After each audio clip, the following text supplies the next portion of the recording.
Ici Radio Courtoisie, la radio libre du pays réel et de la francophonie. Vous écoutez le libre journal de la Résistance française, dirigé aujourd'hui par Martin Pelletier, diffusé en direct mercredi 3 février 2016 de 18h à 21h.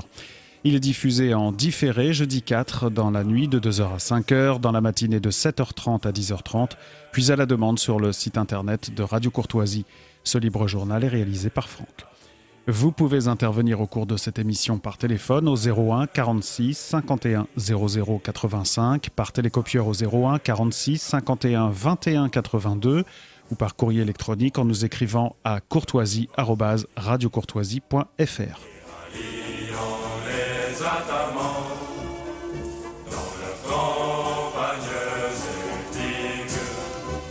Bonsoir, c'est Martin Pelletier et le libre journal de la liberté surveillée. Je reçois ce soir un nouveau visage, monsieur Abozi, et non pas Abozit, qui est avocat. Bonsoir. Bonsoir.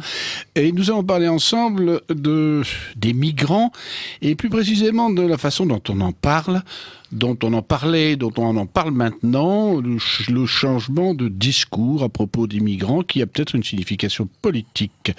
Alors pour commencer, on va vous présenter un peu, puisque le principe de cette émission, c'est progressivement de présenter de nouveaux visages de la droite au sens large.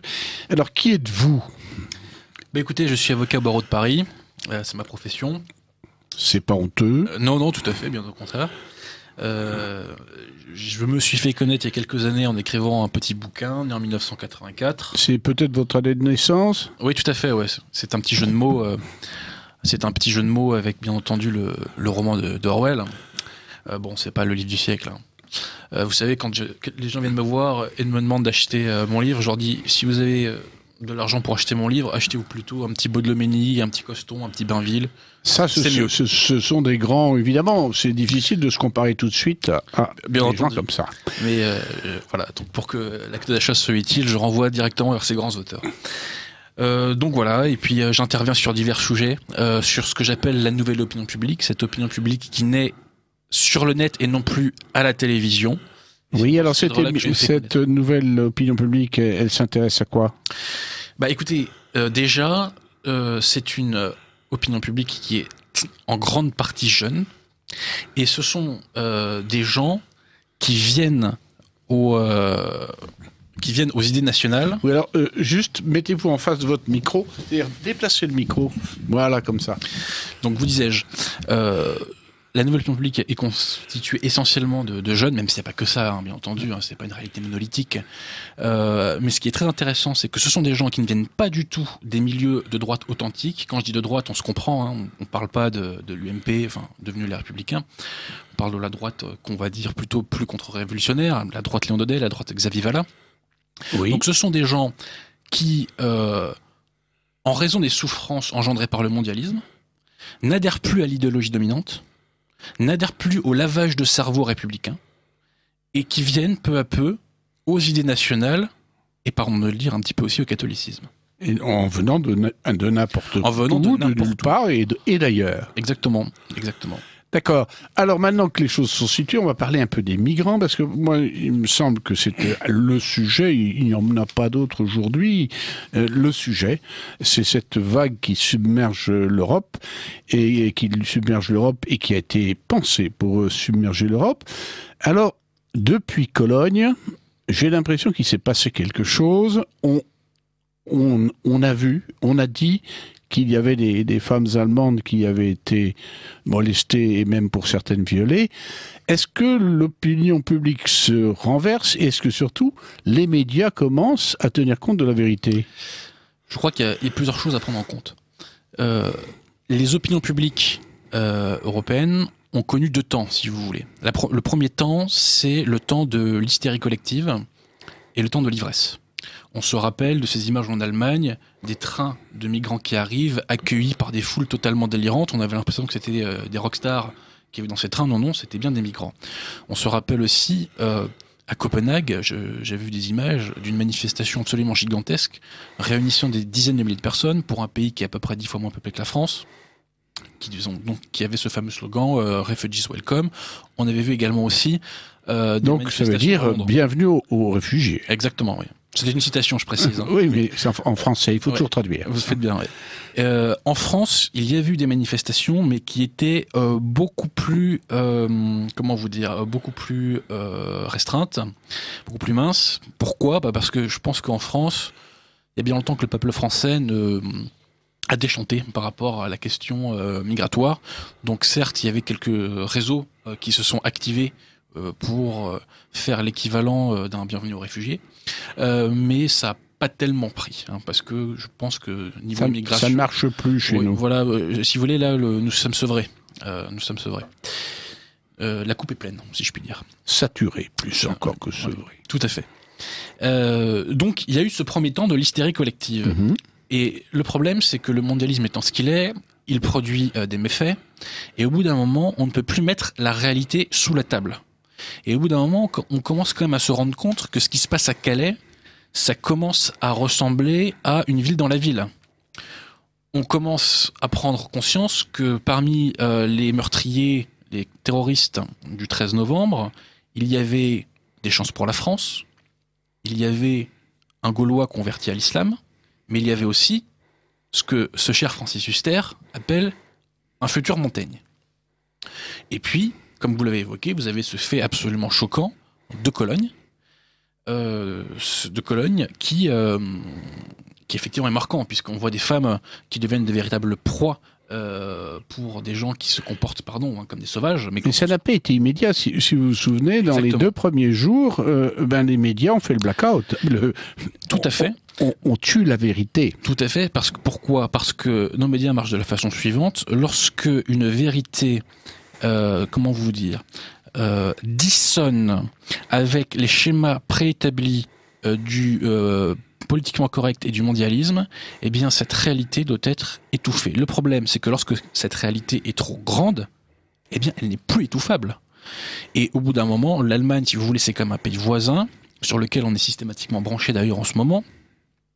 Et quand le scandale prend en Allemagne, au bout d'un moment, il y a des secousses sismiques qui se produisent également en France. Et aussi, rappelez-vous, tenez, je vous évoquais tout à l'heure la nouvelle opinion publique. Eh bien, la nouvelle opinion publique a fait ce travail de réinformation et a évoqué cette fameuse agression, ce viol, c'est plus qu'un viol collectif qui s'est produit à Cologne. Et soit dit en passant, que découvre-t-on quand on regarde le dossier de près ? Que la plupart des agresseurs n'étaient même pas des Syriens ou des Afghans, mais c'était des Algériens et des Marocains. Ce qui laisse bien supposer que ces vagues de migrants ne sont pas forcément que des gens qui, entre guillemets, fuient la guerre. D'accord.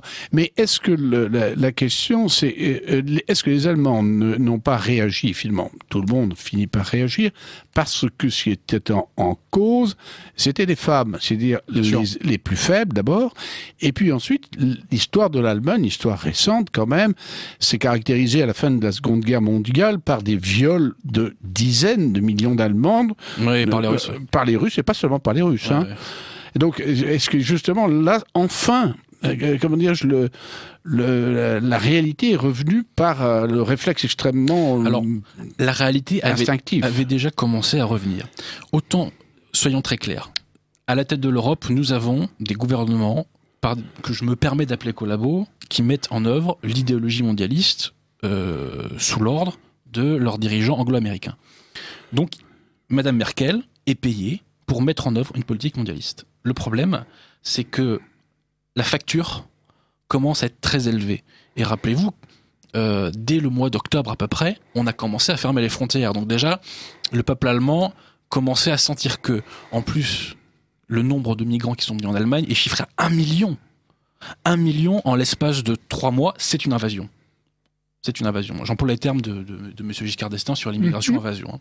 C'est un terme qui a été utilisé par le président Giscard d'Estaing, qui est maintenant 90 ans. Membre de l'Académie française. Donc, en 1991 déjà. Oui, c'est pas n'importe qui, M. Giscard d'Estaing. Les Allemands ont connu cette invasion. Le problème, c'est que vous savez très bien que les opinions publiques ouest-européennes sont tétanisées par le politiquement correct. Il y a une sorte de dérive totalitaire qui fait que lorsque l'on déroge au politiquement correct, nous sommes victimes d'ostracisme. Donc, le seul moyen de pouvoir se plaindre d'un dégât collatéral du mondialisme, c'est de pouvoir le faire non pas sur la base d'un motif enraciné, patriotique, national, c'est de le faire en raison d'un motif mondialisto-compatible. Et la question des femmes est, si vous voulez, est mondialisto-compatible. Le féminisme est mondialisto-compatible. Donc, nous ne nous opposons pas à l'invasion des migrants au nom du respect des frontières, au nom de notre pays, de l'identité de notre pays que nous voulons protéger.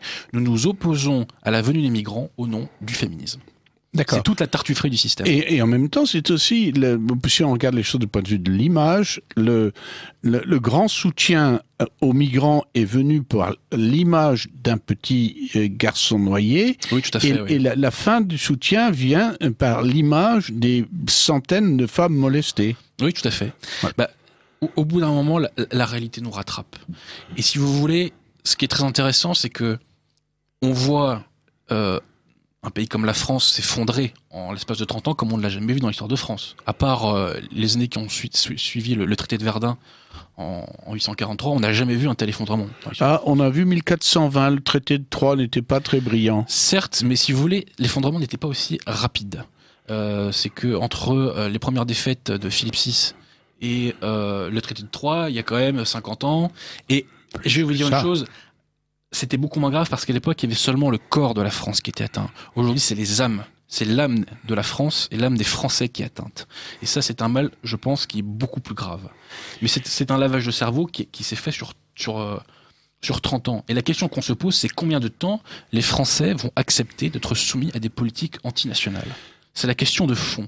Et cette question-là, justement, des migrants, en poussant jusqu'au bout le délire mondialiste,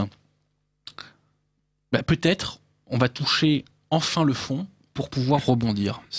Peut-être. Est-ce qu'il faut attendre l'espoir et je dirais la lumière venant de l'Est, étant donné qu'on voit quand même certains actes en Hongrie, le mur. Tout à fait, il y a beaucoup de choses à dire là-dessus. Oui. Et justement, et puis il y a aussi des déclarations, la déclaration du Premier ministre slovaque, les déclarations du président, tchèque, sur lequel on va revenir, mais parlons d'abord de la Hongrie. Parce que ce qui est frappant en Hongrie, c'est quand même un gouvernement centriste, de Viktor Orban, qui est à l'Europe, il est inscrit au PPE, qui prend des décisions que la droite la plus musclée en France, c'était pas grand-chose. La France n'existe plus vraiment en France depuis 1944. Bon, et alors, expliquez, quelle est votre façon de voir la Hongrie Ce qui est très intéressant, c'est que au niveau européen, effectivement, on arrive à la période de la gueule de bois. La Suède, qui avait accueilli 160 000 migrants, va en renvoyer la moitié. La Slovaquie, si je ne me trompe pas, dit « nous voulons bien recevoir des migrants, mais que des chrétiens ».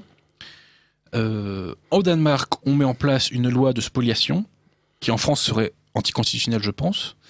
Quand vous dites loi de spoliation, j'aime pas trop le terme, mais... De confiscation. Oui, confiscation. Expliquez de quoi il s'agit. En fait, il faut toujours rappeler les choses. Si j'ai bien compris les termes de la loi, la police a le droit de se saisir des effets des migrants, c'est-à-dire par exemple de leur montre, de leur téléphone portable, de leur bracelet ou que sais-je encore, pour financer leur accueil au Danemark. Au-dessus d'un pécule de 1 300 € par personne tout de même. Alors ça, je ne savais pas. Oui, tout de même. Et nous arrivons à la Hongrie, et alors peut-être que mes informations ne sont pas bonnes, mais je crois que l'armée maintenant a permis de tuer pour... Ah ça, moi je ne suis pas au courant, c'est possible, mais en tout état de cause, voilà. Ce qu'on peut dire de la Hongrie, qu'avons-nous vu comme image? Nous avons vu les gardes-frontières hongrois repousser à coups de matraque des gens qui tentaient de forcer leurs frontières, et nous avons vu un gouvernement soutenir ses forces de l'ordre dans ce sens-là. Eh bien, le moins que l'on puisse dire, c'est que ça nous fait bizarre. Parce qu'on a tellement l'habitude de voir des gouvernements qui trahissent les intérêts de la France, qui prennent des décisions qui sont objectivement contraires aux intérêts de la France, que de voir un gouvernement défendre les frontières de son pays, eh bien écoutez, on en ressent quand même un petit pincement de jalousie. Et je vous rappelle que vous écoutez Radio Courtoisie. Ce soir, je reçois Adrien Bozit, avocat, et qui est venu parler du changement d'image et de discours à propos des migrants. Alors, vous avez parlé de la Suède. C'est vrai que la Suède va donc renvoyer chez eux 80 000 faux demandeurs de droit d'asile par tous les moyens. Ça va prendre plusieurs années. Ça a été c'est déjà programmé en quelque sorte par le ministre de l'Intérieur, avec l'aide de toute la classe politique suédoise. Ce qui est très frappant, c'est que la Suède était considérée jusque-là, je dirais, comme la bonne élève de l'immigrationnisme. C'était même, c'est l'exemple. C'est le Vatican du politiquement correct, la Suède. Oui, c'est ça. Et alors, à votre avis, comment s'est fait cette révolution scandinave? Rappelez-vous aussi, je me permets cette petite anecdote assez rigolote, entre guillemets, quoique pathétique, je crois que c'était la vice-présidente du gouvernement qui a fait une conférence de presse, les larmes aux yeux, même en train de pleurer physiquement, en se plaignant qu'on ne pouvait pas accueillir plus de migrants. C'est vraiment dramatique, on ne pouvait pas poursuivre l'invasion du territoire, c'était vraiment un drame pour cette dame. Je pense que la Suède, à l'instar des autres pays, est rattrapée par la réalité. Pourquoi ? On fait venir des migrants. Et comme nos cerveaux ont été détraqués par les Lumières, par le politiquement correct, et que sais-je encore, nous pensons que ces migrants sont, j'allais dire, européens de mœurs, et qu'ils se comportent comme des Européens dans la vie de tous les jours. Or, ce n'est pas le cas. Et là, j'insiste sur ce point. Parce que c'est vraiment un point important à démystifier. Quelle est la différence principale entre les populations des pays d'où viennent les migrants et les populations européennes?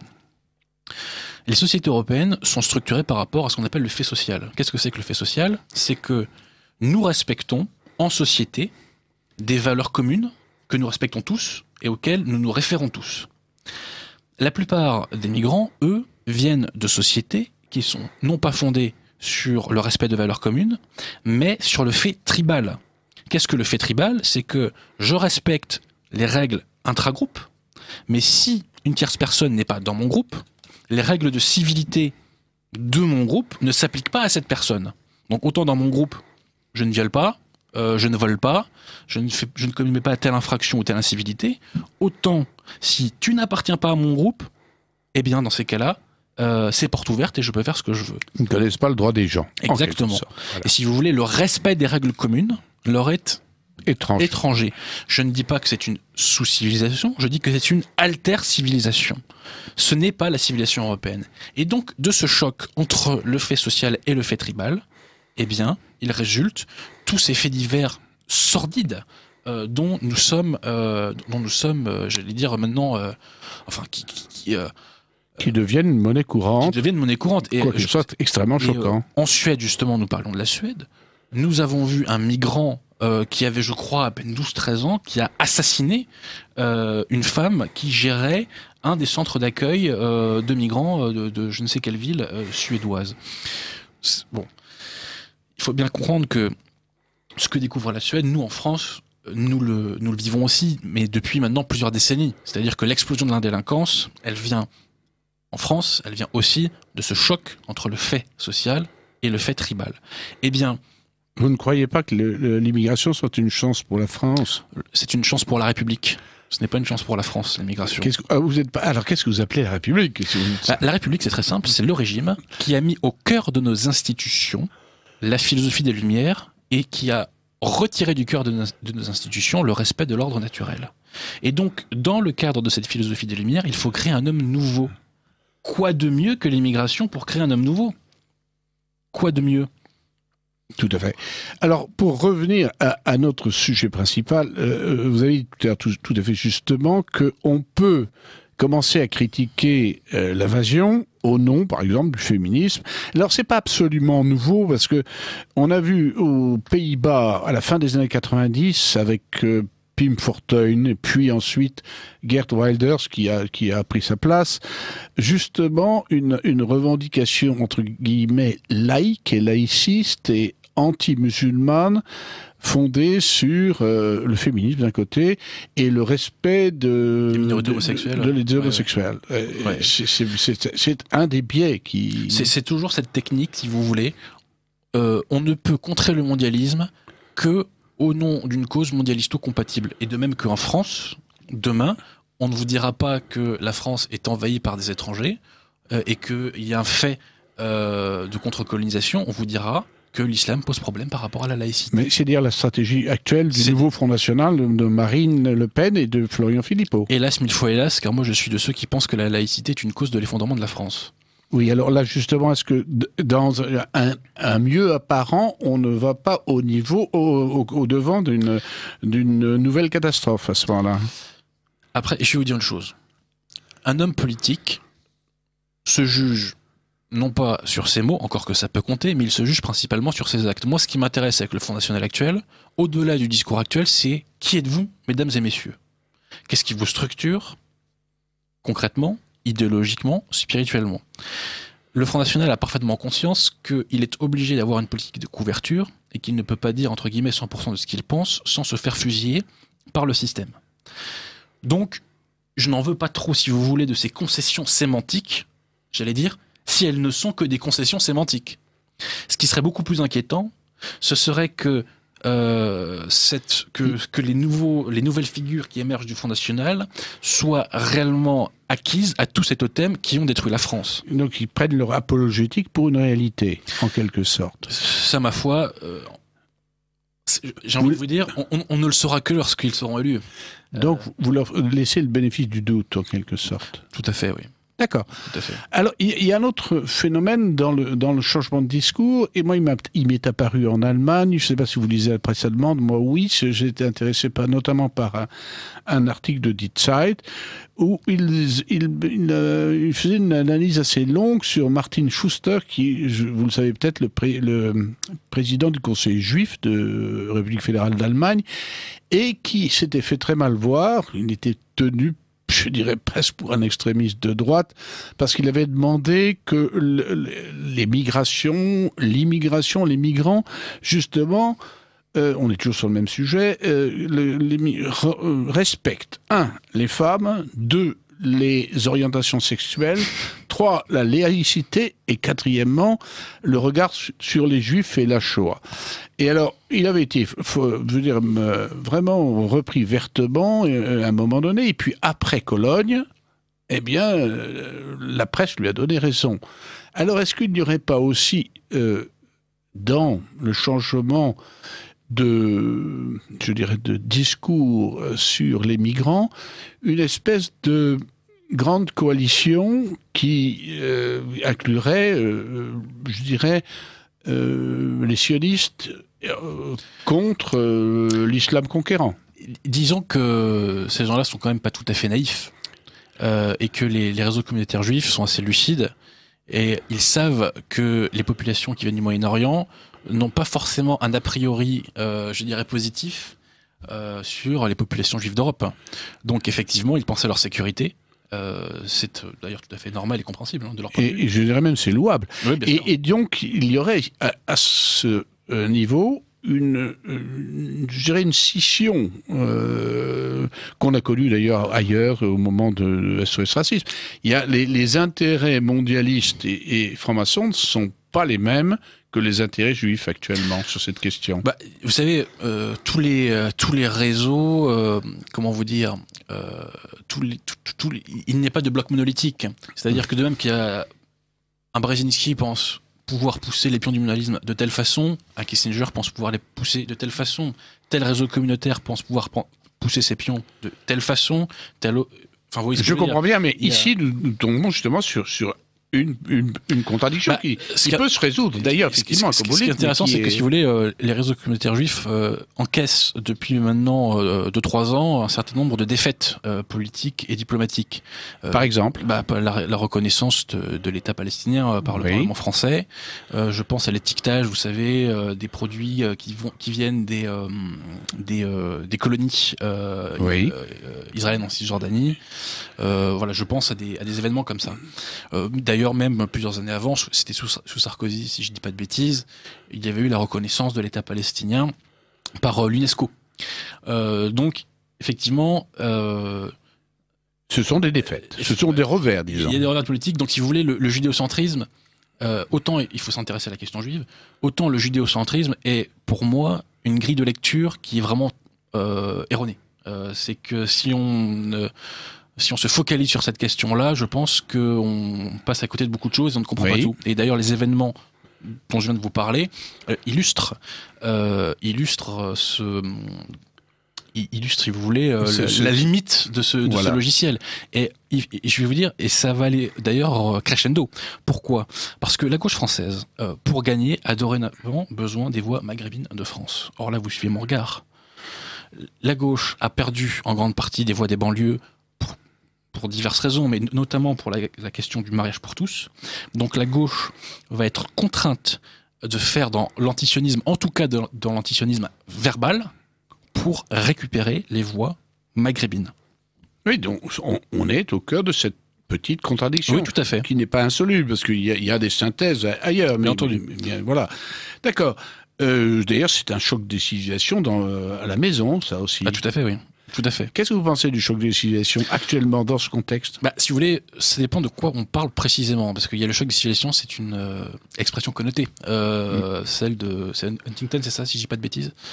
De fait, le choc des civilisations en France, il existe. Si vous prenez les transports en commun franciliens, à moins d'avoir un usage très mauvais de vos 5 sens, le choc des civilisations, vous le vivez au quotidien. Si vous voulez, prenez par exemple ce cher Émeric Caron chez Ruquier. À chaque fois qu'un invité parlait de près ou de loin de l'immigration, il disait mais quels sont vos chiffres ? Vous évoquez, disait-il à Laurent Berton, vous évoquez le lien entre la délinquance et l'immigration. Comment osez-vous ? Quels sont vos chiffres ? Bien moi je réponds à M. Caron. Moi mes chiffres, c'est le RER, ligne A, ligne B, ligne C, ligne D. Mes chiffres, c'est le métro parisien. Aller faire un petit tour du côté de Barbès, aller faire un petit tour du côté de Stalingrad, etc., etc., etc. Donc, le choc des civilisations est la résultante inéluctable du multiculturalisme. À partir du moment où nous ne partageons pas la même culture, à partir du moment où notre schéma civilisationnel n'est pas le même, schéma social, schéma tribal, eh bien, fatalement, de là va découler des heurts. Et le choc des civilisations, n'en déplaise tant à certaines voix des médias qu'à des voix qu'on peut retrouver dans les médias de la réinformation ou de ce que j'appelle la nouvelle opinion publique, ce choc des civilisations, c'est une réalité. Une réalité qui ne touche pas à ce que j'appelle des bourgeois blancs vivant entre bourgeois blancs. Oui, c'est vrai, ça ne touche pas M. Caron, mais ça touche beaucoup de Français, des millions de Français, et d'ailleurs, les scores montants du Front National en attestent. Alors, est-ce qu'il n'y a pas... Je regarde un peu les cibles, maintenant, les cibles du terrorisme, et je me demande s'il n'est pas très maladroit, ce terrorisme, parce que il attaque le Bataclan, il attaque le Palais des Sports, ou c'était le Palais des Sports ou le Parc des Princes, je ne me souviens plus. C'était le Stade de France. Le Stade de France, oui. Il attaque les terrasses. Alors, on a vu se constituer un patriotisme des terrasses. C'est vraiment bien d'aller manger des sandwichs et de boire de la bière. C'est ça, donc les valeurs de la civilisation occidentale qu'on peut opposer au nihilisme barbare. D'ailleurs, c'est un nihilisme qui en affronte un autre, puisque en fait, vous savez, après les attentats de Charlie Hebdo, ce cher Laurent Geoffrin, Mouchard, je crois, de son vrai nom. Oui. Fils Mouchard. Ouais, voilà, hein. Le père étant très très Front National. C'est un petit peu comme Jean-Claude Trichet. Des fois, il faut se fier au nom des gens, vous voyez. Oui. Avait écrit ce cher Mouchard que les terroristes s'en étaient pris aux mauvaises personnes. Parce que logiquement, les terroristes auraient dû s'en prendre aux islamophobes d'extrême droite. Vous voyez. Bon. Ce qui est vrai, c'est que les terroristes s'attaquent à des cibles que l'on peut globalement quand même rattacher à la bobocratie, c'est-à-dire à ces couches supérieures de gauche. Hein. Et bon... Oui, c'était aussi le Palais Médicis parce que le Stade de France, c'est quand même pas la bobocratie. Ça, c'est... Écoutez, les gens qui vont voir les matchs de l'équipe de France de football au Stade de France, en toute franchise, ça peut quand même, je pense, se rattacher en partie à cela. Sachant que je pense que ce que les terroristes visaient sur ce point-là, en l'occurrence, c'était plus le fait que le président de la République et d'autres autorités françaises étaient présentes. Si vous voulez, c'était, je pense, pour eux, un défi à la France. C'est-à-dire que nous vous attaquons, mais vraiment dans votre cœur, et nous menaçons votre chef d'État, mais vraiment... oui, c'est l'interprétation que vous donnez, d'accord. Mais sinon, si vous prenez le cas des terrasses, si vous prenez le cas du Bataclan, alors bien sûr, dans le lot des victimes, on trouve bien entendu des gens qui pouvaient penser comme vous et moi. Mais sociologiquement, il y a beaucoup plus de chances pour que les gens qui se trouvaient à cet endroit relèvent de ce qu'on peut appeler la bobocratie. Effectivement, comme vous l'évoquez, la réplique qui a été revendiquée, si je puis dire, par justement ces couches populaires de gauche, ça a été le patriotisme de la terrasse. Je suis en terrasse, c'était le hashtag je suis en terrasse. Alors, ce cher Hollande nous a dit de sortir le drapeau tricolore. Oui, ça, c'est tout la même chose que je suis Charlie d'ailleurs. Vous croyez pas? Justement, j'allais vous le dire. Moi-même, dans une rue, j'ai vu quand même une image qui je trouve magnifique, qui m'a bouleversé. Un drapeau français avec sur le blanc, non pas une fleur de lys, non pas le Sacré-Cœur, mais le logo je suis Charlie. Vous voyez? Bon, là, on a fait le tour de la question. Mais c'est ça qui est assez intéressant, c'est qu'on voit que cette bobocratie est tellement lessivée. C'est une anthropologie tellement pauvre, c'est une intelligence tellement médiocre qui n'ont rien à opposer. Oui, mais est-ce que ce n'est pas efficace? La question, est-ce que ce n'est pas efficace? Parce que vous voyez, il y a quand même des centaines de milliers de gens sur Je suis Charlie, etc. Et c'est évidemment une contradiction énorme, puisqu'on voit que ces gens-là ont toujours, je dirais, compissé le drapeau, toutes les valeurs, craché sur l'Église, craché sur la France, de façon générale, et d'un seul, ils sortent leur petit drapeau. Par trouille, oui, mais la trouille, c'est quand même, je crois, une des principales motivations de l'homme. Tout à fait, tout à fait. Et beaucoup de retournements dans l'histoire se sont faits de la sorte. Mais vous pointez avec juste raison le fait que nos chers 68ards sont en train d'adorer ce qu'ils ont brûlé, pour reprendre la formule de Saint-Rémy, et que on a vu à cette fameuse manifestation du 11 janvier nos chers manifestants, qui en grande majorité étaient des gérontocrates 68ards, applaudir les flics. Oui. Alors que pour eux, les flics étaient un symbole quasiment fasciste. C'est RSSS, tout à fait, c'est très intéressant, justement, cette inversion. Mais justement, c'est la preuve qu'on arrive au bout d'un cycle et que la réalité est devenue trop violente et qu'elle n'était plus encaissable, si vous voulez, si je puis m'exprimer ainsi, si l'on renie, j'allais dire, ces facteurs de stabilité que sont malgré tout l'ordre, la sécurité, la religion et la patrie. Oui, mais alors regardez comme Hollande a été grandiose dans cette affaire-là. Il a tout retourné, tout récupéré. Tout à fait, oui. Et il est arrivé quand même, il y a bien 20% de gens qui le trouvent bien maintenant. Je suis tout à fait d'accord. Et d'ailleurs, on a vu les résultats au régional. Qui, avant les régionales, aurait misé sur le fait que la gauche ait 5 régions? Peu de monde, très peu de monde. Je vous rejoins tout à fait pour dire que l'entreprise de récupération politique a été hallucinante. Et j'aimerais faire un petit parallèle historique. En 1934, le roi de Yougoslavie et le ministre des Affaires étrangères, Louis Barthou, se sont fait assassiner à Marseille. Et le général Georges, d'ailleurs, a été blessé. Quelle a été la réaction du gouvernement? Albert Sarraut, qui était ministre de l'Intérieur, a démissionné. Parce que de fait, il y avait une faillite du système de sécurité. Et donc, en tant que responsable de ce système de sécurité, il a démissionné. Et d'ailleurs, l'opinion publique allait dans ce sens-là. Aujourd'hui, on arrive à un double délire. C'est que, premièrement, les pouvoirs politiques ne se sentent absolument pas responsables de leur faillite et de leurs échecs. Et deuxièmement, il y a dans la population française, ou en tout cas dans une large partie de la population française, une absence de colère contre leurs dirigeants qui est absolument hallucinante.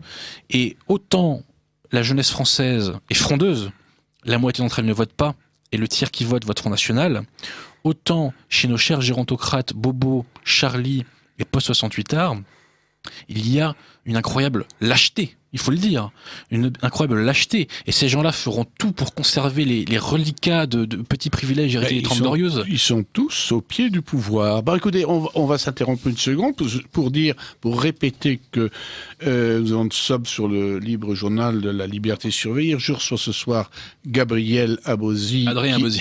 Pardon. Il n'y a pas de mal. Il n'y a pas de mal, mais quand même, Adrien Abosi, qui est avocat. Et je vais faire quelques annonces avant de lui reposer quelques questions. Alors, je signale que les mardis de Politique Magazine, en partenariat avec le Cercle Histoire, Culture et Patrimoine, organisent le mardi 9 février à 19h30 précise une conférence de maître Jacques Trémonet de Villers sur Jeanne d'Arc révélée par son procès.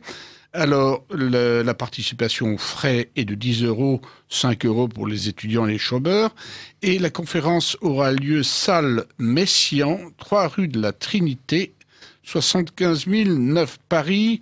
Les métros, c'est la Trinité et Saint-Lazare. Pour tout renseignement, téléphonez au 01 42 57 43 22.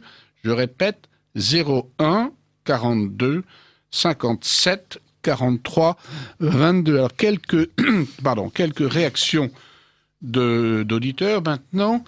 On nous signale un foyer pour demandeurs d'asile homosexuels a été ouvert à Nuremberg en Allemagne.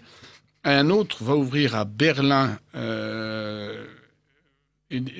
Iraniens, Syriens, Irakiens en ont fait la demande. Alors, une question. Que pensez-vous de l'interdiction par le gouvernement des manifestations qui étaient organisées samedi prochain contre la déferlante migratoire en concertation avec Pegida? C'était notamment à Calais. Oui, tout à fait. En plus, c'était une petite date anniversaire, le 6 février. Le gouvernement n'a strictement aucun intérêt à laisser s'organiser l'opposition à la déferlante migratoire. On a la réponse. Oui, et alors, une question subsidiaire, quelle peut être la conséquence d'une telle interdiction? Est-ce que on va passer outre ou pas? Est-ce qu'il y a des risques pour l'ordre public, de troubles? À court terme, cela arrange le pouvoir. À long terme, cela va générer un tel ressentiment que ça se retournera tôt ou tard contre le système. Alors, il y a quelqu'un qui vous dit pas trop d'illusions, la France est déjà trop gangrenée, on ne pourra plus rien faire. Le bon Dieu n'abandonnera jamais la France. Alors, il semblerait que nos voisins allemands se réveillent. Le site Boulevard Voltaire a fait un article sur la chute de la presse écrite, en particulier depuis octobre dernier, sous l'influence de Udo Ulf Kotte, ex-rédacteur en chef de Frankfurter Allgemeine. Pourriez-vous en dire quelques mots pour vos éditeurs? Moi, j'en sais rien de plus que ça. Ceci étant, je suis pas aussi optimiste sur l'Allemagne pour une raison très simple, c'est que, et ça explique aussi le traumatisme engendré par la venue des migrants, c'est que c'est un pays qui n'a plus de jeunesse. Je crois que les chiffres sont de l'ordre du fait que pour 200 000 bacheliers par an en France, on en a, je crois, quelque chose comme 70 000 en Allemagne. Oui, mais peut-être aussi qu'ils n'ont pas le même taux de réussite. Ça, c'est un autre problème, ça. Bon, alors, bonsoir. N'oubliez pas les réseaux catholiques qui accueillent et aident les migrants, même après les révélations de colonies. Alors, les réseaux catholiques, il faut quand même pas être trop général. Oui, il y a certains catholiques. Alors, catholiques de gauche, est-ce que ça existe vraiment? C'est un oxymore. Oui, alors, vous ne croyez pas aux catholiques de gauche? On ne peut pas à la fois se revendiquer du catholicisme et se revendiquer de la remise en cause de l'ordre naturel. Par définition, la gauche, c'est les Lumières, et les Lumières, c'est la remise en cause, c'est la révolte contre l'ordre naturel. Donc, y compris contre Dieu, d'ailleurs, soit dit en passant. Donc, ce sont deux choses totalement contradictoires. D'accord. On ne peut pas être catholique et de gauche. On a la réponse. Alors, est-ce que ce n'est pas l'antiracisme qui fait entrer tous ces migrants en pays occidentaux? Ne serait-ce pas une nouvelle forme de nazisme? Je lis ce qu'il y a écrit. Moi. Oui. Ce qui fait venir les migrants, à mon avis, surtout, c'est des réseaux mafieux, plus ou moins en lien avec l'oligarchie anglo-américaine. C'est très intéressant. Je vais interrompre un peu la lecture, je la reprendrai, de ces petits messages. Il y a le président, c'est bien le président tchèque, Miloš Zeman, qui lui a donné les informations dont il disposait de deux sources différentes, a-t-il dit. C'était le 4 janvier qu'il a fait cette déclaration. Il n'y a toujours pas de discussion sur cette question qui est pourtant intéressante. Il affirme que ce seraient les frères musulmans qui auraient organisé la fuite des migrants vers l'Europe. Je ne sais pas si c'est vrai ou faux. Je constate qu'aucun des grands médias, pourtant c'est une dépêche AFP, n'a fait de débat là-dessus. Ça vous inspire quoi comme réflexion? Je pense que les médias, si vous voulez, les hommes de médias... sur la question de l'islam, dorénavant, ont peur de mettre de l'huile sur le feu. Prenez le cas de Michel Onfray. Michel Onfray a été, pendant des années, j'allais dire, dans le fer de lance de la question islamophobe ou anti-islam. Depuis les attentats, il a totalement tourné sa veste. Et il commence à mettre beaucoup d'eau dans son bain sur la question de l'islam. C'est-à-dire que je pense que de plus en plus de gens issus du système, on va avoir peur de critiquer l'islam ou même de poser la question. Vous êtes islamophobe, vous? Pas du tout. Moi, je suis chrétien. Donc de là découle tout le reste. Alors, je pense que les autres religions sont fausses, mais je respecte autrui. D'accord. Est-ce que vous avez écouté ou lu la déclaration d'Elisabeth Badinter, oui, tout à fait, oui. Qui est une femme éminente, héritière d'une des plus grosses fortunes de France, et donc de la publicité sur le Chêne Blanchet, tout à fait, qui est aussi la femme de son mari, qui a dit justement qu'il ne fallait pas avoir peur de paraître islamophobe. Alors, est-ce que vous l'approuvez, ne l'approuvez pas Si ce que veut dire Mme Badinter, c'est qu'il faut s'affranchir du surmoi politiquement correct et d'oser dire que la réalité est la réalité, si elle n'a voulu dire que cela, je suis d'accord avec elle. Mais il faut l'appliquer à tous les sujets. À Damned, ça risque de l'embêter elle-même. Ça peut embêter elle-même, oui, tout à fait, oui. D'accord. Alors, quelqu'un me dit le désastre français date du général de Gaulle. Oui, je suis d'accord. La 4e République est donc depuis 30 ans. Disons que le désastre français a commencé en 1789, mais que 1944 a été un 1789 bis. Alors, il y avait, je ne sais pas si vous avez lu, si vous aimez Nimier et le Hussard bleu, il y a le beau-frère de Sanders qui dit à un moment donné, qui se pose la question, est-ce que la décadence française ne date pas de Philippe le Bel ? En partie, je vais vous dire, je pense que l'assassinat de Boniface VIII a dû peser. Ah ben oui. Non mais sérieusement, c'est vrai qu'il faut chercher pas dans les 30 dernières années les racines de la... Alors, il faut rappeler qu'en 2007, M. Raffarin a déclaré « La France est métissée et le restera ». Moi, j'attends que les élites françaises nous montrent l'exemple, puisque quand je vois les élites françaises, je vois quand même des bourgeois blancs qui restent entre bourgeois blancs. Donc moi, la question que je me pose, c'est que si le métissage est à ce point exceptionnel, pourquoi il ne l'illustre pas ? Pourquoi il ne l'illustre pas ? Pourquoi ne vont-ils pas habiter à Bobigny, au Mureau, à Saint-Denis ? C'est curieux. Alors qu'en plus, l'immobilier est plus bas, donc ils auraient... Vraiment, tout est profitable. Pourquoi ne le font-ils pas ? Israël refuse tous les migrants, il n'y a aucune critique. L'État islamique ne bombarde pas Israël, question interdite. Les journaux israéliens disent que les blessés de l'État islamique se font soigner en Israël. Silence radio. Alors, ce sont des informations sur lesquelles moi, je n'ai aucune... Je confesse que moi non plus, j'ai pas d'informations sur le sujet. C'est pas du tout que j'ai peur d'en discuter, mais voilà, ce sont... Alors, sur la notion de nouvelle opinion publique, qui diffuse l'ancienne opinion publique ? C'est la télévision. La télévision, tout simplement. Le clivage, c'est télévision-internet maintenant. Alors, c'est une question personnelle, je vais essayer d'y répondre, si je la comprends. Monsieur Pelletier, la lumière ne vient pas seulement de Budapest, nous la devons aussi au jury populaire de Bobigny qui ont acquitté un policier poursuivi pour meurtre. Le verdict est un formidable coup de pied au cul infligé aux maçons du mur des cons de la place Vendôme. Je me donne du peu d'écho donné à cette affaire pour notre chère radio Courtoisie. Encore une fois, on ne peut pas tout savoir. Qu'est-ce que vous en pensez ? Alors, si j'ai bien compris, ça évoquait le cas d'un policier qui a été acquitté par le jury populaire. Oui. À Bobigny. Oui, écoutez, vous savez, là, c'est mon côté avocat, je ne connais pas le fond du dossier, donc je ne me prononce pas sur les dossiers. C'est pratique d'être avocat. On peut ne pas répondre aux questions. D'ailleurs, mais moi, je ne réponds pas plus parce que je ne connais pas non plus. Alors, eh bien, écoutez, on va revenir à notre sujet de départ, qui est donc la question des migrants. Sur l'affaire de Calais, contrairement à ce qui s'est passé pour Cologne, ou justement en Europe de l'Est, il me semble que les médias français ont fait vraiment le minimum syndical. Oui, tout à fait. Et quand on voit par exemple le déplacement de M.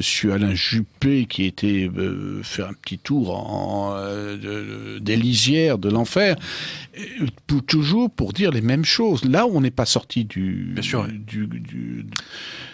discours antérieur. Ce qui est triste à dire, c'est que les Français, et a fortiori nos classes supérieures et nos classes dirigeantes, ne comprendront pas tant qu'ils ne souffriront pas. C'est triste à dire, mais tant que l'on peut mettre la réalité sous le tapis, on la met sous le tapis et on ne cherche pas à régler le problème. Et Calais, si vous voulez, pour les Calaisiens, j'ai des témoignages, est devenu un enfer. C'est vraiment horrible. C'est un enfer. On a des témoignages d'une femme ou d'une famille qui se font vraiment mettre dehors de chez eux, insulter, attaquer, cracher dessus. Et d'ailleurs, saluons, je ne sais pas si vous avez vu ces images de ce fameux David et Gaël, qui ont protégé leur foyer contre une horde de petits Charlie, de petits bourgeois et de migrants qui s'attaquaient tout simplement, qui s'attaquaient à leur demeure. Soyons très clairs, quel est l'avenir de la France ? Quel est l'avenir de la France ? Le système est tartuffe et il n'assume pas la voie de garage dans laquelle il a embarqué le peuple français. Donc, tant qu'on peut mettre la réalité sous le tapis, on la met sous le tapis, voilà, tout simplement. Et il y aura un déni jusqu'au bout. Est-ce qu'il y a est-ce que vous ne croyez pas qu'il y a un petit pas en plus? C'est qu'il me semble qu'à Calais, peut-être un peu trop tôt pour en être sûr, il me semble que quand même l'extrême gauche, les antifas, commencent à, je dirais, à faire une espèce de cocktail révolutionnaire avec les migrants contre les Français. Bah ça, je vais vous dire, c'est une technique républicaine depuis maintenant plus de 40 ans. C'est-à-dire que pour faire l'homme nouveau, et tout simplement, il faut se servir de l'immigration. Tout simplement. Alors, ceci étant, les antifas dans la région de Calais aident les migrants à partir en Angleterre. Alors là, pour le coup, je suis avec les antifas. Envoyez-les en Angleterre. Hein. Ça, c'est très bien. Mais on a quand même l'impression qu'en même temps, ils commencent à faire la révolution en France. Non, sincèrement. Vous ne croyez pas ? C'est un truc qui est certain, c'est que les antifas sont depuis maintenant quelques années sponsorisés, ont été ressuscités par le système. Et très concrètement, les antifas sont financés, on leur donne de l'argent, on leur donne des moyens logistiques pour notamment réprimer les voix contestatrices, en tout cas en France. Oui. Mais à elles seules, les forces dites antifas ne feront jamais la révolution parce qu'elles ne pèsent rien et parce qu'elles sont des pantins dans les mains du système. Alors peut-être que certains antifas font des films et croient vraiment qu'ils feront un jour la révolution, d'ailleurs laquelle on ne sait pas trop, mais j'allais dire la teneur révolutionnaire qui peut potentiellement se traduire politiquement, pour moi, est égale à 0. Et d'ailleurs, il y a une raison très précise, c'est que les antifas recrutent chez les jeunes. Or, les antifas ne parlent pas aux jeunes. Si vous allez sur le site antifa, ils ne parlent pas de la France. Ils parlent toujours de causes étrangères, mais ils ne parlent jamais si vous voulez, des mots qui heurtent, qui frappent et qui font souffrir le peuple français. Oui, alors je suis absolument d'accord avec vous sur ce que sont les antifas, mais il y a quand même ce qu'il faut voir, c'est que la révolution qui est déjà commencée, c'est une révolution par les migrants. Ça, elle est en route depuis les années 80. Eh bien, elle peut se continuer aussi par des actions d'agite-propre. Alors ça, oui, tout à fait. Mais je pense que pour le système, tout cela ne sera jamais que, si vous voulez, des chiffons rouges dressés pour attirer l'attention tant des forces contestatrices d'ailleurs que de l'opinion publique majoritaire. Oui. C'est une opération de diversion. Oui, tout à fait. Mais ça peut aider. Oui. En termes de médias. Parce qu'il faut tout le temps abuser le peuple. Vous prenez par exemple le fameux, je cite, pardon pour les auditeurs, le fameux, vous savez, Nick de Gaulle, qui a été tagué sur sa photo. Nick la France, oui. Nick la France, autant pour moi. Là, c'est mon inconscient qui a parlé. Sur sa statue. Voilà, oui, tout à fait. C'est très, très, très élégant et délicat. Puis en plus, il y avait quand même Madame de Gaulle qui n'y pour rien dans cette affaire-là. Ce qui a permis, en tout cas, de polariser l'attention. En gros, quand on parle de Calais, on va plus parler de la ville dans la ville, on va plus parler des persécutions dont sont victimes au quotidien les Calaisiens. On va attirer l'attention là-dessus. Et là, bien entendu, la fausse droite se régale et fait du verbalisme pseudo-sécuritaire. D'accord. Alors quand on parle de cette révolution par les migrants, c'est comme une chose qui est en route depuis un certain temps. Et si, comment s'appelle-t-il, Miloš Zeman, le président tchèque, prétend que dans cette petite phase depuis 1 an et demi, ce sont les frères musulmans qui seraient derrière l'affaire, il y a quand même à long terme des choses beaucoup plus fortes. Il faut rappeler les rapports de l'ONU de 1990 et 2000 sur intimant en quelque sorte à l'Europe de recevoir entre 120 et 180 millions de migrants pour des raisons de retraite. Je serais curieux de savoir qui sont les rédacteurs précisément de ces rapports, parce que là, ça nous en dirait long. Mais en tout cas, ce qui est certain, c'est que la guerre dans ces pays-là existe maintenant depuis des années. Or, cette explosion migratoire n'a commencé que, on va dire, à partir du mois de septembre. Je parle vraiment de la période explosive. Donc c'est qu'il s'est passé quelque chose. Il s'est passé quelque chose. Le phénomène, j'allais dire, en roue libre, à lui seul, n'avait pas produit ces effets-là. Donc, qu'est-ce qui a fait accélérer le mouvement ? À cette question, je n'ai pas de réponse à titre personnel. Non, mais sans savoir quelle est la réponse exacte, ce qu'on peut dire, c'est que la raison de la migration n'est pas due à la guerre elle-même, simplement. C'est absolument évident. Donc c'est une raison politique. Et c'est pour ça que j'ai rappelé ces grands rapports de l'ONU qu'on peut obtenir en ligne. Hein. Ce ne sont pas c'est pas des rêves complotistes. Depuis 17 ans maintenant, et l'ONU appelle à la migration massive. Hein, on n'est pas dans les chiffres. Bon. Et là, on est au début, donc parce qu'on est à quelques millions, mais c'est des objectifs de dizaines de millions qui sont fournis pour l'ONU. C'est ça la révolution mondialiste. Je pense que ça sera mathématiquement et physiquement impossible de toute manière. Là, on voit déjà que 1 million de migrants déjà sèment une panique et commencent quand même à bousculer les esprits. L'instinct de survie des peuples européens, ne serait-ce que pour sauver leur petit confort consumériste, ne permettra pas l'accueil de plus de migrants. Et puis, pardon, là c'est mon côté profession libérale. Moi, on me prend la moitié de mon argent, hein, je vous le dis. Bon. Si demain, on doit accueillir encore des millions de migrants, ces gens-là n'auront pas de travail. Ils vivront d'allocations. Donc moi, je pose la question, combien de pourcentage de mon argent va me prendre ? 60%, 80%? Vous voyez bien que vous n'avez absolument pas lu Jacques Attali. Alors, au contraire, ça va relancer l'économie, ça va donner du travail à tout le monde. Et comme il y aura des Einstein, des Montaigne et des Pierre et Marie Curie. Mais hélas, sorti des spéculations italiennes, la réalité nous rattrape. Et je crains que ces gens-là, au final, soient plus un boulet pour l'économie française et pour le contribuable français que des turboréacteurs. Oh, donc vous n'y croyez pas, encore une fois. Vous savez, il y a quelque chose d'assez récurrent qu'on trouve à gauche, c'est le refus du réel, lorsque ce réel ne correspond pas à vos schémas idéologiques préétablis. Et je me rappelle d'un discours de ce cher Aristide Briand, au mois de décembre 1929. Alors Aristide Briand, pour ceux qui ne le savent pas, était notamment ministre des Affaires étrangères français entre les deux guerres. Voilà, sans doute le plus mauvais ministre des Affaires étrangères. Oh, c'est difficile de le dire parce qu'on en a eu pas mal. C'est vrai que Fabius a fait très fort, mais bon, disons qu'il est dans le top 10 facilement. Top 10, voilà, on va dire. Et donc ce cher Briand, en décembre 29, est interpellé par l'extrême droite. Ces méchants d'extrême droite qui disent « Monsieur Briand, vous faites trop de concessions à l'Allemagne, c'est pas bon ». Et Briand dit « Mais attendez, mais moi je suis au courant de ce qui se passe en Allemagne, je suis l'opinion publique allemande de près, et je peux vous dire que l'opinion publique allemande va vers le pacifisme. » Et quelques mois plus tard, en pleine négociation, pendant que Briand est à la SDN, on apprend l'explosion électorale du Parti national-socialiste. Vous voyez ? Donc c'est une tradition à gauche de ne pas voir le réel tel qu'il est. Le meilleur exemple, c'est encore l'article de Léon Blum dans Le Populaire, qui était son quotidien aux élections de 1932. Hitler n'est pas seulement exclu du pouvoir, il est exclu de l'expérience du pouvoir. Donc voilà tout à fait. L'aveuglement idéologique possède les gens de gauche. Alors, maintenant qu'on a bien vu le problème de l'adversaire, je vous poserai la question, que faire ? Pour arrêter les migrants, que faire ? Aux frontières ? Changer de régime. Déjà, c'est la base, c'est changer de régime et virer cette classe politique. Si vous voulez, c'est la base de la base. C'est-à-dire que tant qu'on aura des collabos au pouvoir, on aura des politiques de collaboration. C'est la base de la base. Quand on dit changer de régime, concrètement, c'est comment ? C'est un putsch En tout cas, non, je crois pas trop à la solution du putsch, hein, parce que les putschs en général, c'est plutôt fait pour que tout change, pour que rien ne change. Je vais vous dire une chose. Je pense que ça sera le facteur de plusieurs choses.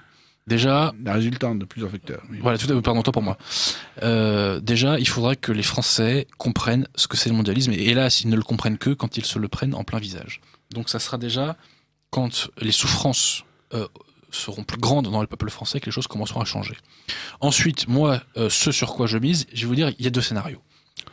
Le scénario doux, je ne dis pas light, je dis doux. Ça serait celui d'une scission dans les élites françaises, une scission qui ferait une double jonction avec un front national qui potentiellement serait véritablement national, mais là, de vous à moi, je spécule, parce que je ne connais pas vraiment la teneur nationale du néo-front national, et une jonction avec une contre-société qui aurait pour base cette nouvelle opinion publique. Ça, si vous voulez, ça serait la méthode vraiment douce. Maintenant, il y a un deuxième scénario. On peut faire un peu d'histoire ? Allez-y. Il y a un deuxième scénario qui est celui de 1940. Que s'est-il passé en 40 ? On a vu un régime s'effondrer. D'ailleurs, il est mort de l'aveuglement idéologique face à l'Allemagne, hein, la Troisième République. Et il est mort aussi simplement d'une défaite militaire sans précédent. Exactement. Et donc, qu'a-t-on vu ? Eh bien, quand le régime s'effondre, eh bien, au final, qui prend le pouvoir ? Eh bien, les gens qui tiennent encore debout. Donc, si nous assistons à cet effondrement républicain, eh bien, il faudra qu'il y ait des forces nationales suffisamment organisées pour prendre le pouvoir et ne pas laisser revenir au pouvoir les collabos qui nous ont mis dans la voie de garage mondialiste.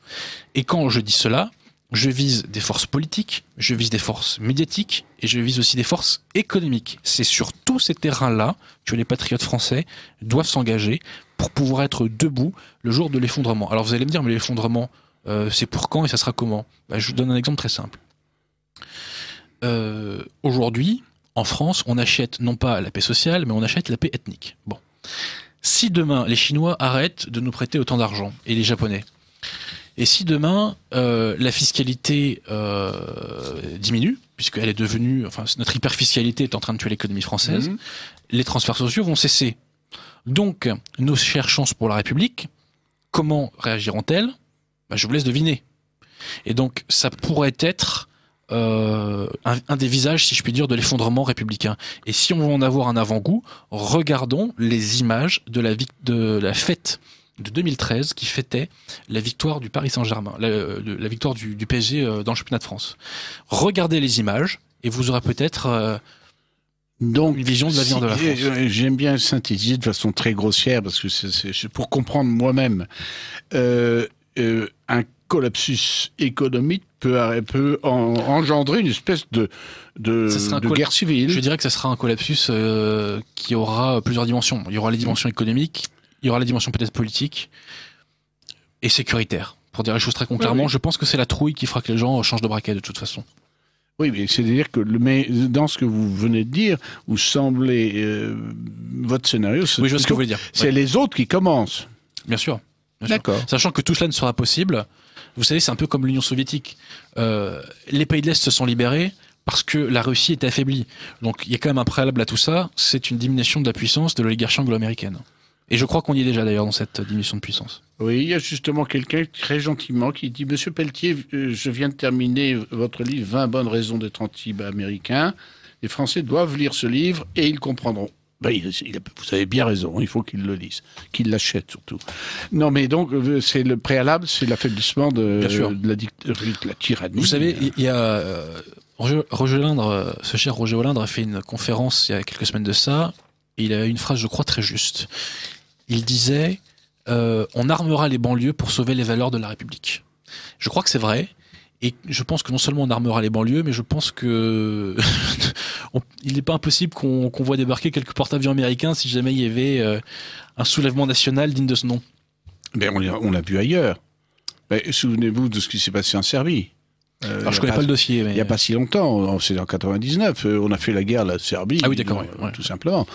Mais sur les questions vous semblez, comment dirais-je, attendre d'un cœur tranquille l'espèce d'effondrement, mais moi qui ai vu certaines guerres civiles, notamment celle du Liban, j'ai constaté que quand le bon camp s'y résout, il a déjà perdu. Je vais vous dire, je ne l'attends pas d'un cœur tranquille. Seulement, je sais que nous allons souffrir. Je pense que les jeunes générations, vous savez... il y a l'expression il faut tuer le père. Eh bien, nos chers bobos 68 heures, eux ont tué leurs enfants. Et je pense que la jeunesse française va souffrir. Et hélas, c'est inéluctable. Maintenant, il faut s'y préparer. Alors, je vais recommencer à lire quelques messages de nos auditeurs. Je rappelle que nous sommes sur Radio de Courtoisie pour le libre journal de la liberté surveillée. Je reçois ce soir Adrien Abosite. Abosy, Abosy, oh là là, c'est bien parce que voilà, c'est jamais juste. Alors, qu'est-ce que l'éducation nationale transforme du Mozart en rap en pensant de ce fait que les élèves aimeront Mozart. Oui, c'est peut-être vrai, mais je ne vois pas quel rapport ça a avec la choucroute actuelle. Comment expliquez-vous que la population asiatique, pourtant non autochtone en France, ne pose aucun problème? Y aurait-il des situations compatibles avec la nôtre? Disons que alors, les Asiatiques, vous savez, moi je viens du 13e, donc je les connais un petit peu. Ils sont structurés par le fait social et ils savent respecter les règles communes. Donc déjà, ça change beaucoup de choses. Maintenant, il y a le vernis qu'on voit et il y a ce qu'on ne voit pas. Et ce qu'on ne voit pas, c'est quand même aussi, il y a aussi quand même quelques petits réseaux mafieux derrière. Hein. Mais dans l'espace public, force est de constater qu'ils posent pas trop de problèmes, les Asiatiques. Entendu par une Guinéenne, des Guinéens répudient leurs femmes, abandonnent leurs enfants pour venir en Allemagne. C'est la faute de l'Allemagne. Madame Merkel leur dit de venir. Et ne rien faire en touchant de l'argent, sachant que certains ont des terres et sont très riches. Je ne connais pas la situation guinéenne. Moi non plus. Félicitations, aussi bien à vous qu'à moi. Très bien, c'est formidable, oui, très bien. Le choc des civilisations n'explique pas tout. Nous n'avons aucun problème de délinquance avec l'économie asiatique, toujours la même chose, oui.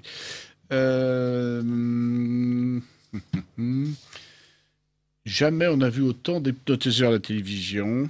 Il faut rattacher cela à la puissance que dénonçait Noam Chomsky dans l'état hypnotique des foules. J'aime bien Chomsky, mais j'ai pas lu. Vous l'avez lu, vous? Non, moi j'ai lu que la fabrique du consentement, je crois. C'était il y a très longtemps. Mais voilà, donc nous ne sommes pas assez cultivés pour répondre à cette question. Alors, on ne peut pas être catho et de gauche, point d'interrogation. On voit que vous ne vivez pas en Bretagne. Je me suis récemment frité, et eux, c'est donc une dame, et pas qu'un peu, avec ces dames de la prière des mères. Nous avions quelques divergences d'opinion à ce sujet. Une amie m'a dit, s'il ne restait qu'un seul socialiste en France, ce serait un curé, et un curé breton. Courtoisement vôtre, Aude Pilorget. Mais je crois que vous êtes d'accord. Enfin, je laisse parler Adrien. Je veux dire, c'est très simple, c'est que ce clergé conciliaire, concrètement, face à un islam conquérant, j'ai envie de vous dire, il n'est pas viable. Il va se faire dévorer. Il est déjà dévoré, parce qu'il faut bien voir quand même, le taux de fréquentation de certaines messes est assez faible. Le taux de... Je ne ferai pas de conjecture sur le taux de foi de certains curés non plus. Mais ça, c'est une vraie question, et je renvoie d'ailleurs au roman de Bernanos, L'imposture, à ce sujet. Ah ben vous avez quand même des lectures, c'est pas les mêmes que... Oui, tout à fait. Ouais. Bon, alors... Lecture de gauche, j'en ai pas beaucoup, je confesse. J'ai l'impression, oui. Ça me désole. Alors, donc, on était sur les moyens de... que faire? Les moyens de renverser la vapeur. Donc, d'abord, renverser le régime. Le régime, quand dites-vous... Alors, le régime, vous ne voulez plus de la République? Écoutez, l'idéal, ça serait quand même de s'en débarrasser. Mais ceci étant, je suis prêt à transiger. Si on pouvait déjà faire une République qui respecte l'ordre naturel, ça serait déjà pas mal. Ça serait déjà pas mal. Et ça limiterait pas mal la casse. Oui, mais si ma tante en avait, on l'appellerait mon oncle, non? Pardon? Si ma tante en avait, on l'appellerait mon oncle, non? Est-ce qu'une république peut respecter l'ordre naturel? Alors, dans d'autres pays, je pense que ça se fait. En France, écoutez, il y a un vieux monsieur qui a essayé de le faire à une époque, mais bon, on lui a pas laissé faire. C'était un État, oui. Non, mais vous avez bien compris qu'en France, qu'est-ce que c'est qu'on appelle la République française? C'est l'appropriation de la chose publique, la res publica, par une coterie, par une minorité agissante, tout à fait, qui est humaniste, on peut le dire. Donc, en fait, c'est pas seulement ça, mais c'est quand même la tyrannie de la maçonnerie, la République française. Oui, tout à fait, bien sûr, bien entendu. Bon. Donc, dans le changement de régime, il faut porter le fer. Vous porteriez le fer là-dessus? Je vous parlais d'un vieux monsieur tout à l'heure. Là. D'accord. Donc, vous pensez que le maréchal Pétain a eu raison de s'intéresser à la maçonnerie française? Tout à fait. Tout à fait. Et ce qui est très intéressant d'ailleurs, petite anecdote, vous savez que ce cher Camille Chotan, au début de l'occupation... Alors dites qui Camille Chotan, tout le monde le sait. Camille Chotan, c'était un des notables du Parti radical socialiste. Okay. Il a été président du Conseil. Et il a fait partie de ceux qui ont fait pencher Paul Reynaud sur la question de l'armistice. Et donc ce cher Camille Chotan, qui était vraiment un haut gradé de la maçonnerie, pendant l'occupation, va voir Pétain. Et il dit, monsieur le maréchal, est-ce que vous auriez pas quand même un petit poste pour moi, quoi? une petite sinécure. Et Pétain lui dit, écoutez, ça va pas être possible parce que vous avez des antécédents maçonniques. Et que lui répond Chotan? Mais monsieur le maréchal, péché de jeunesse. C'est dire la teneur des convictions de ces gens-là. Hein. C'est plutôt mieux qu'il n'ait pas eu de conviction. Oui, tout à fait. Bon, enfin. Alors, toujours dans les obstacles à abattre, il y a tout de même, on parlait tout à l'heure de l'influence des catholiques de gauche dans la promotion de l'immigration. Mais il y a d'autres choses qui me semblent beaucoup plus fortes à l'intérieur de l'État. Je pense au Conseil d'État, je pense au Conseil constitutionnel, toutes ces institutions qui ont pour effet et pour intention de peser sur la jurisprudence, de changer la loi. Oui, tout à fait. Et d'ailleurs, le regroupement familial, c'est issu d'une jurisprudence du Conseil d'État. Oui, ça n'a jamais été, en fait... C'est la Régistie de mémoire. Oui. Bah, vous savez, le problème de fond, c'est quoi? Le problème de fond, c'est que il y a une déréglementation de l'esprit d'une large partie du peuple français et des institutions françaises. Et que cette philosophie des Lumières que nous avons mis au cœur de notre État et au cœur de notre société a totalement déréglé les cerveaux. Voilà. Et donc, tant qu'on ne la passera pas au Karcher et tant qu'il en restera 1 cm² dans l'État et dans la société, eh bien, nous aurons ces esprits détraqués. Et donc, il n'y a pas besoin d'être franc-maçon pour avoir l'esprit détraqué. On parlait tout à l'heure des catholiques de gauche. Hein. Bon, voilà. Ce sont des gens, on ne leur a pas mis un pistolet sur la tempe pour qu'ils prennent les positions qu'ils prennent.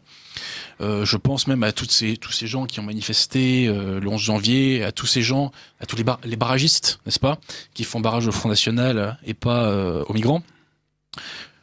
Il y a une déréglementation des esprits dans la société française et c'est ça le fond du problème. C'est vraiment le fond du problème et on ne peut pas que l'expliquer, si vous voulez, par l'influence de telle minorité ou telle minorité. Ça joue bien entendu, les réseaux communautaires ont leur influence, mais je pense que le mal est beaucoup plus profond que cela. Voilà. Et je pense que le mal a été doublement inoculé en 1789 puis par la Restauration républicaine de 1944. Notre pays a totalement basculé dans les Lumières. Et il en ressort une sorte, je dirais, de déraison qui se manifeste de façon évidente d'un point de vue politique. Oui, c'est-à-dire qu'on parle de la maçonnerie, par exemple, c'est plutôt, mais effectivement, pas que, c'est la prise des esprits par l'idéologie maçonne à travers toute une histoire qui remonte des jeux. En fait, vous parlez de 1789 et vous avez raison, vous parlez de 45 et vous avez raison.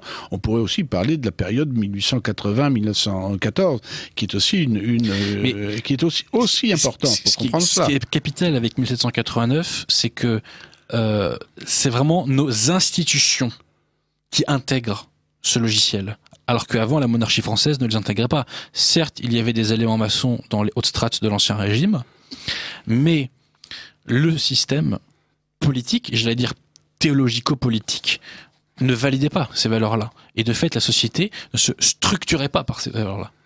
Oui, d'accord. Alors, encore, il y a beaucoup de messages. Je suis obligé de les lire parce que c'est intéressant de savoir ce que pensent nos auditeurs. Quelqu'un me dit, qui tient la langue, tient le peuple. Bon, il faut reprendre la maîtrise de notre langue. C'est tout à fait vrai. Il nous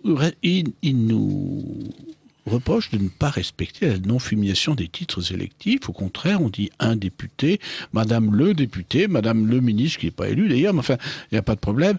Alors, en revanche, il nous dit qu'il ne s'agit pas de migrants, mais d'immigrés. Ça dépend. Il y a des migrants, il y a des immigrés, il y a des réfugiés, il y a des non-réfugiés, il y a de tout. Il faut utiliser à la fois le terme générique utilisé maintenant par les anglo-saxons, qui est les migrants, et par les grandes institutions internationales, tout en sachant évidemment que l'immigré arrive et que l'immigré part.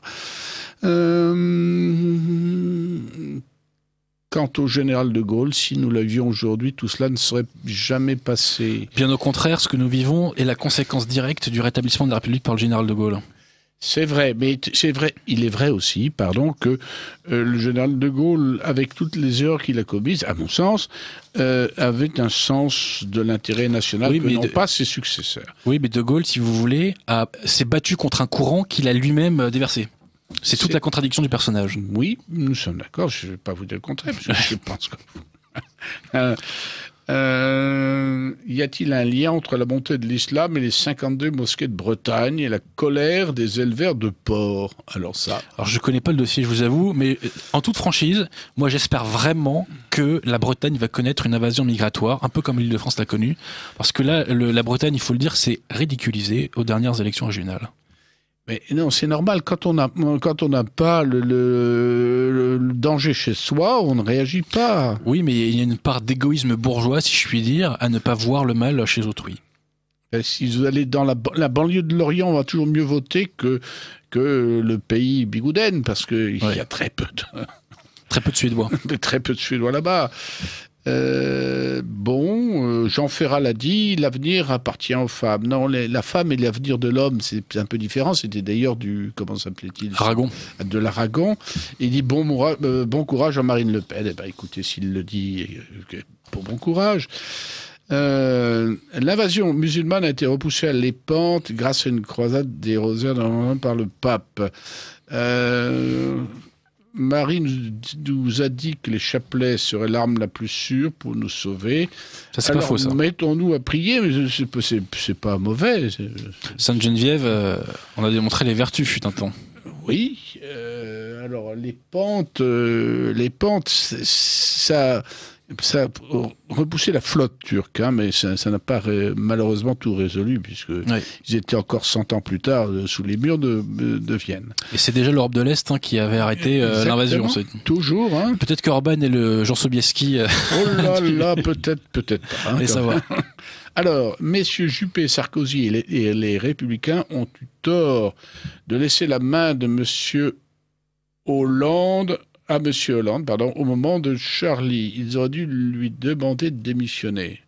Seul Wauquiez l'a fait, Radio Courtoisie n'a pas condamné Hollande. Radio Courtoisie n'a pas condamné Hollande. Alors monsieur, je ne sais pas si c'est une dame ou un monsieur, mais je peux dire que Radio Courtoisie condamne Hollande quand même. Ça, je ne laisserai pas passer une telle contre-vérité. Est-ce que vous pouvez, pour un auditeur, faire la différence entre mondialisme et mondialisation? La mondialisation, si vous voulez, c'est l'extension à l'échelle mondiale, ou plutôt, devrais-je dire c'est la mise en place d'un marché mondial, tout simplement.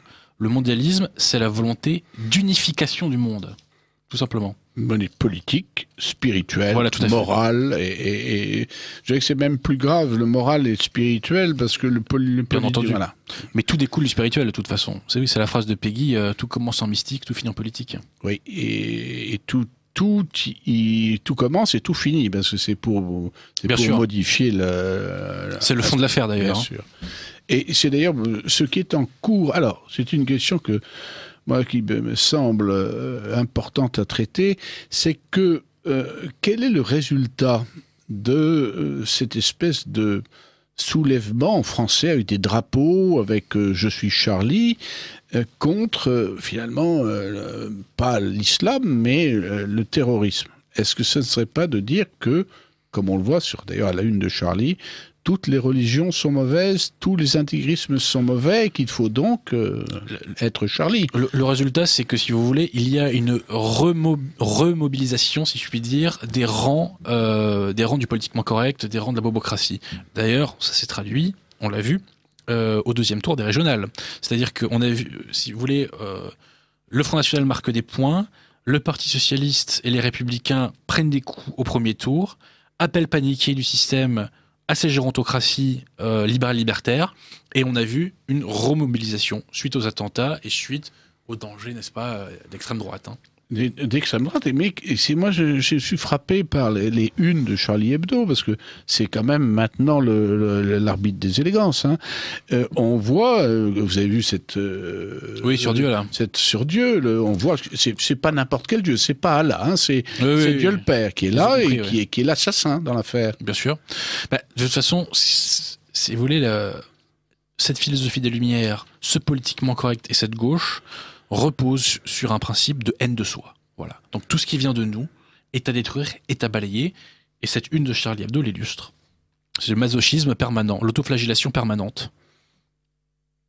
Alors, il y a également un phénomène qui est dans la reconquête des esprits qui est inquiétante, c'est que on voit que les médias populaires qui, traditionnellement, sont réactionnaires, parce que le peuple, contrairement au bobo, lui, est réactionnaire. Hein. Eh bien, regardez, il y a quelques années, Radio Luxembourg était très réactionnaire. Hein, et elle était prise en main. Ensuite, RMC a pris le relais, puisqu'elle a fait d'extrêmement bon. Et maintenant, vous avez la même prise en main de RMC.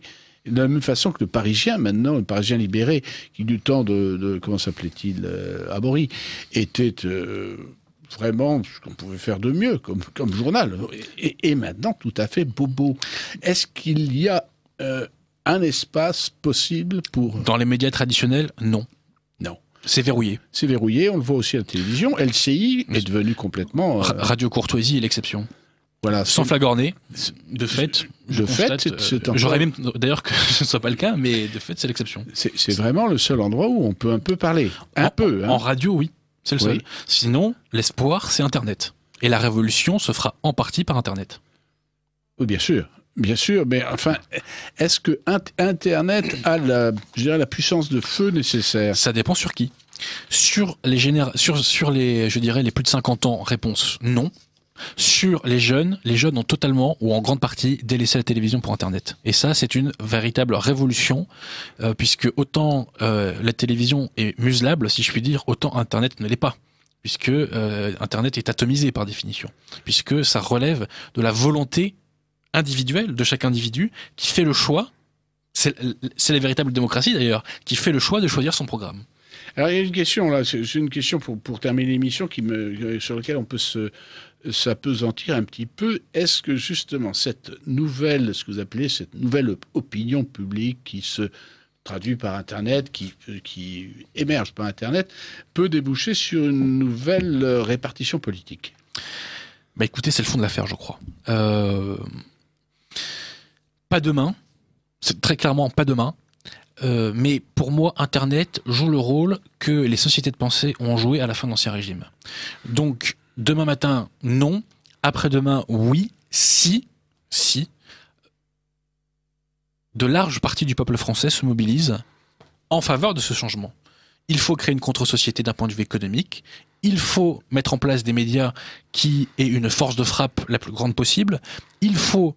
Disons-le, il faut faire un maximum d'entrisme au Front National, dans tous ces partis, même pourquoi pas chez les Républicains, pourquoi pas, puisque les Républicains... Mais vous voyez ce qui arrive à, comment ça s'appelle, sens commun, ça n'a pas beaucoup marché. Je suis tout à fait d'accord. Ceci étant, je vous parlais tout à l'heure du cas Chauvetan, la vapeur peut très vite se renverser aussi, l'histoire nous l'a démontré.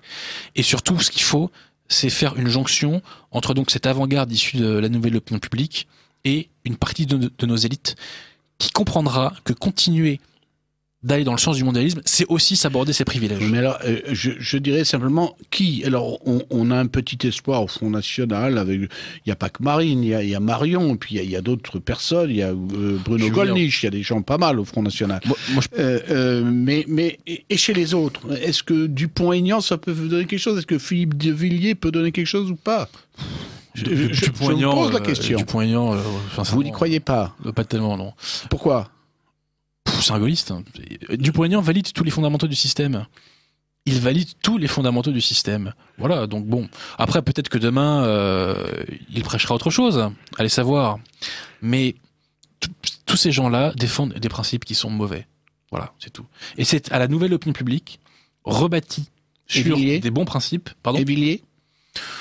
Villiers, c'est différent. Villiers, déjà, le Villiers d'aujourd'hui, c'est pas le même Villiers d'il y a 5 ans. Hein. C'est-à-dire contrairement à ce qu'il dit, il n'a pas du tout le même discours. Aujourd'hui, il met en cause la trilatérale, il met en cause le mondialisme. Pardon de le dire, avant, il ne le faisait pas.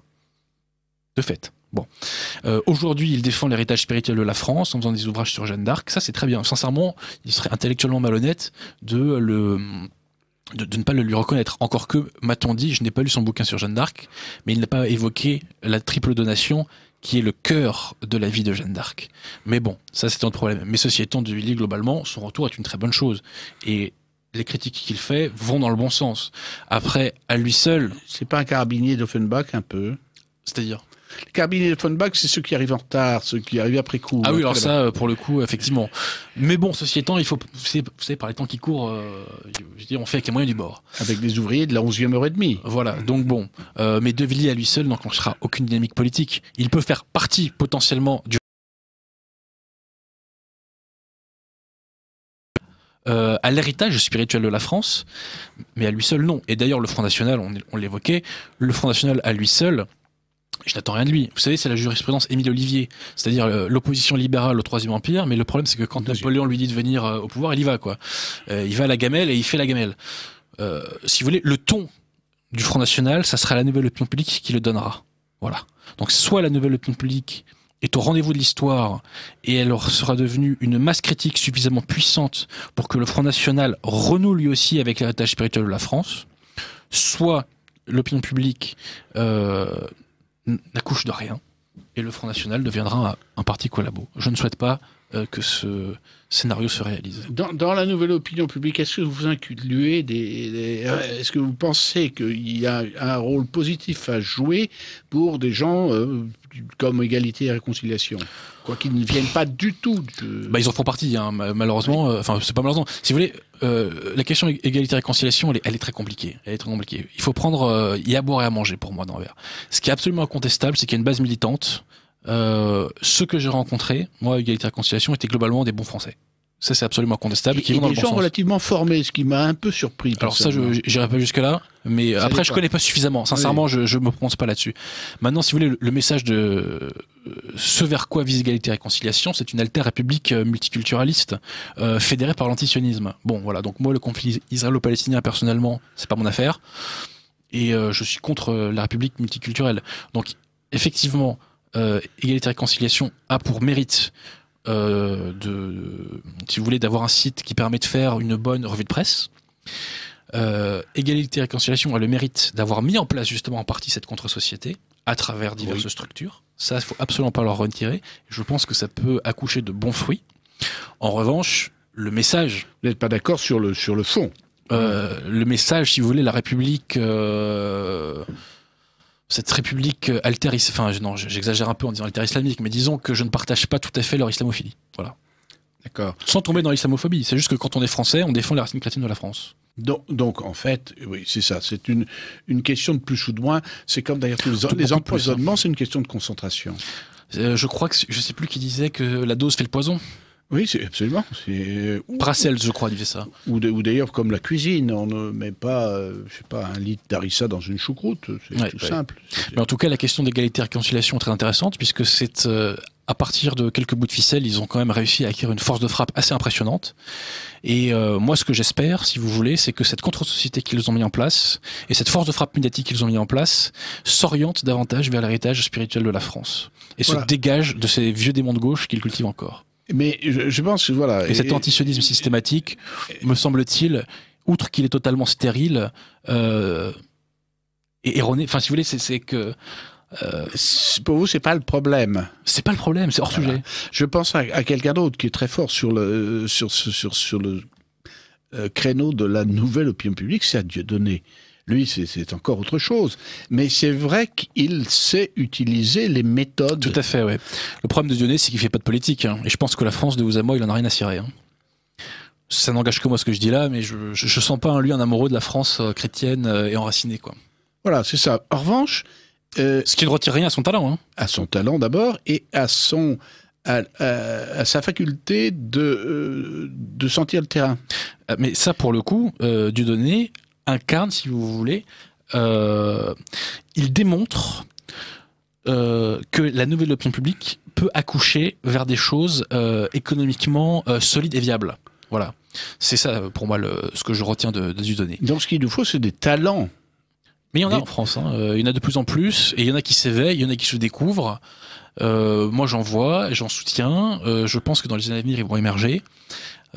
Mais ceci étant, la question de fond qui nous est posée, c'est de renouer avec l'héritage spirituel de la France. Voilà. Et tout ce qui n'est pas fondé sur l'héritage spirituel de la France n'a strictement aucun avenir et aucune finalité politique véritable. Vous savez, dans les évangiles, il est dit « Toute plante qui n'est pas plantée par mon Père Céleste sera déracinée ». Voilà. Alors, oui, mais ici, à Radio Courtoisie, par exemple, vous avez, je crois, une espèce de concentration de gens qui sont justement, qui se réfèrent et qui sont nourris de ces valeurs. Oui, tout à fait. Mais ça, c'est une des conditions nécessaires, mais l'autre condition nécessaire, c'est peut-être cette révolution de communication qui permet de toucher la nouvelle opinion publique. Mais vous savez, ce que vous dites est très intéressant, puisque vous savez que Serge de Beketch a une deuxième vie sur Internet. Serge de Beketch a une deuxième vie sur Internet, c'est une des stars de la nouvelle opinion publique, parce qu'il y a beaucoup d'extraits de ses émissions ou d'émissions entières qui circulent sur YouTube, sur Dailymotion. Et Serge de Beketch bénéficie d'un très grand capital sympathie. Mais c'est pas un hasard. Pourquoi ? Parce que Radio Courtoisie représente la vraie droite, la droite qu'on aime, la droite d'avant 44, et que la nouvelle opinion publique, quand elle va au bout de sa logique du rejet du mondialisme, revient à l'héritage spirituel et revient à cette droite authentique. Donc la jonction se fait. Tout simplement. Il est un peu le Joe Dassin de la politique. Pour moi, Beketch, c'était le premier dissident. Serge de Beketch. Et je suis content, je ne savais pas qu'il avait cette deuxième... tapez son nom sur YouTube. Oui, mais je vais constater que je vais rarement sur YouTube, mais c'est intéressant de voir. Ça, c'est une excellente nouvelle que vous donnez là. Si vous aviez à conclure pour ce soir sur le sujet que nous avons abordé, qu'est-ce que vous diriez ? Sur la question de la migration ? Des migrations et justement des discours qui sont tenables ou pas tenables, je veux dire, la modification. La seule façon d'inverser la machine, c'est de détruire les principes qui ont conduit à cela. Tant qu'on ne s'attaque pas aux principes, tant que ces principes sont au cœur de nos institutions, et ben c'est comme l'île de Lerne, les têtes repousseront. Donc il faut, si vous voulez, l'objectif, ça doit être de renouer avec notre héritage spirituel, sinon effectivement toute la Scandinavie va se déverser sur la France. Fermer les lumières, alors, en quelque sorte. Exactement. Il faut fermer les lumières. Et on l'a déjà fait, et ça peut être refait, et ça sera refait, et la Providence n'abandonnera pas la France. Ah mais ça, c'est sur cette excellente nouvelle, je suis tout à fait d'accord, et je crois qu'on va devoir rendre l'antenne. Adrien Bauzy, merci. À Bauzy ? Oui, tout à fait. Mais c'est moi qui vous remercie. Au revoir.